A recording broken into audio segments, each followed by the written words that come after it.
Ever looked up at a massive airplane and wondered, how in the world does that giant metal bird stay up there? It seems to defy gravity, right? Well, today we're going to unravel this mystery with a little help from some claymation magic. Let's dive into the fascinating physics of flight. So, how do planes fly? It's not just about having powerful engines. The real secret lies in the shape of their wings. Let's build a wing and see. Notice how it's curved on top and flatter on the bottom. This special shape is called an airfoil, and it's the key to everything. To understand how this airfoil works, we need to talk about 4 fundamental forces of flight: lift, weight, thrust, and drag. Imagine our clay plane just sitting here. Gravity is constantly pulling it down. That's its weight to fly. It needs an upward force to counteract that weight. That force is called lift. But how do we generate lift? This is where the engines and the wing shape come together. The engines, whether they're jet engines or propellers, create a powerful forward push. This is thrust. As the plane moves forward, air starts flowing over and under the wings. And here's where the magic happens. Because the top of the wing is curved, the air traveling over it has a longer path to cover than the air moving under the flat bottom to meet up at the back of the wing. At the same time, the air on top has to speed up. Now, let's bring in a cool scientific principle discovered by a guy named Daniel Bernoulli. The Bernoulli principle states that as the speed of a fluid, like air, increases, its pressure decreases. So, we have fast-moving, low-pressure air on top of the wing, and slower-moving, high-pressure air underneath the wing. This pressure difference creates a net upward force. The high pressure below pushes the wing up more than the low pressure above pushes it down. And voila, we have lift. But wait, there's another force at play. As the plane pushes through the air pushes back. This resistance is called drag. It acts like when you stick your hand out of a moving car window and feel the air pushing against it. So, for a plane to fly, the thrust from the engines must be strong enough to overcome the drag, and the lift generated by the wings must be greater than the plane's weight. Let's visualize this with our clay models. Here's our plane. On the runway, the pilot pushes the throttle forward. The engines roar to life, and we get a massive amount of thrust. The plane accelerates down the runway, faster and faster. Air rushes over the wings.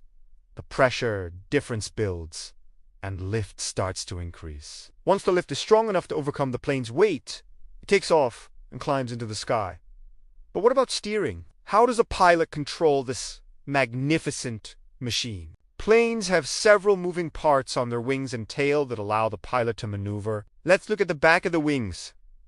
These little flaps are called ailerons. When the pilot wants to roll the plane to the right aileron goes up and the left aileron goes down. The upward aileron decreases lift on that wing, while the downward aileron increases lift on the other, causing the plane to roll. It's a beautifully coordinated dance. Now, what about going up and down? That's the job of the elevators, which are on the small horizontal wings at the tail. If the pilot pulls back on the control column, the elevators tilt up. This pushes the tail down and the nose up, making the plane climb. If the pilot pushes forward, the elevators tilt down, lifting the tail and pointing the nose downward, causing the plane to descend. And to turn left or right, we use the rudder. This is the big vertical part of the tail. When the pilot pushes the rudder pedals, the rudder swivels, pushing the left, pedal moves the rudder to the left, which pushes the tail to the right and yaws the nose of the plane to the left. Combined with a roll from the ailerons,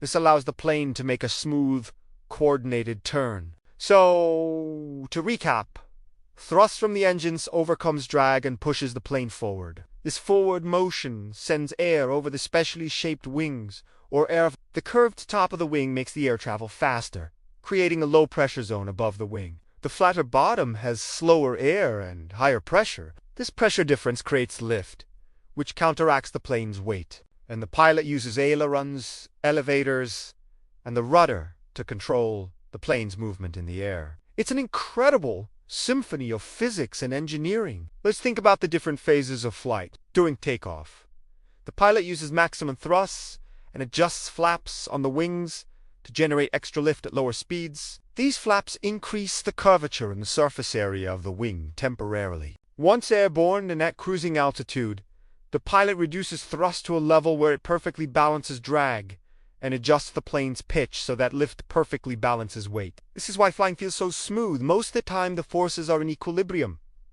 For landing, the process is reversed. The pilot reduces thrust, causing the plane to slow down and descend. They extend the flaps and slats again to create enough lift at a slower speed to maintain control. As the plane approaches the runway, the pilot carefully manages the descent rate. Just before touchdown, they perform a maneuver called a flare, pulling the nose up slightly to slow the descent and allow the main landing gear to touch down gently.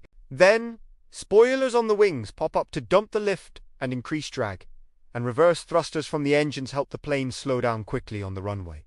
Isn't it amazing? What looks like a simple, graceful glide across the sky is actually a constant, dynamic balance of these four powerful forces, all managed by clever design and a skilled pilot. So, the next time you're at an airport or see a plane soaring overhead, you'll know the secret.